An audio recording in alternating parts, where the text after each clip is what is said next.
بسم اللہ الرحمن الرحیم۔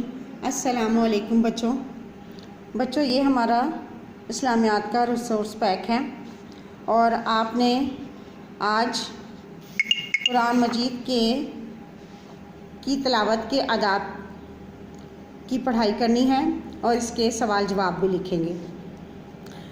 بچوں، قرآن مجید چونکہ اللہ تعالیٰ کا کلام ہے، لہٰذا اس کی تلاوت کرتے وقت کچھ آداب کا خیال رکھنا ضروری ہے۔ قرآن مجید پڑھنے سے پہلے جسم، لباس اور جگہ کا پاک ہونا ضروری ہے۔ نمبر 2، قرآن مجید کی تلاوت سے پہلے وضو کرنا چاہیے۔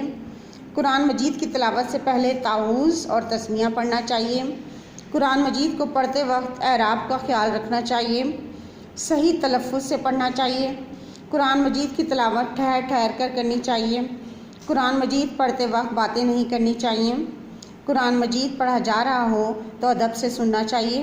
قرآن مجید کی تلاوت کے آداب کے بارے میں اللہ تعالیٰ کا ارشاد ہے، ترجمہ: اور جب قرآن پڑھا جائے تو اسے توجہ سے سنو اور خاموش رہو تاکہ تم پر رحم کیا جائے۔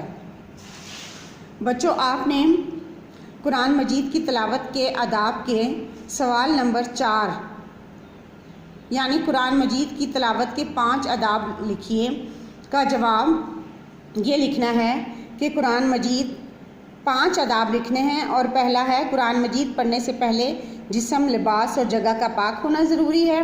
دوسرا، قرآن مجید کی تلاوت سے پہلے وضو کرنا چاہیے۔ تیسرا، قرآن مجید کی تلاوت سے پہلے تعوذ اور تسمیہ پڑھنا چاہیے۔ چوتھا، قرآن مجید کی تلاوت ٹھہر ٹھہر کر کرنی چاہیے۔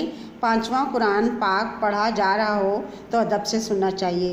یہ آپ نے ورک شیٹ نمبر 1 پر سوال نمبر 4 کا جواب لکھنا ہے اور پڑھنا ہے۔ اللہ حافظ۔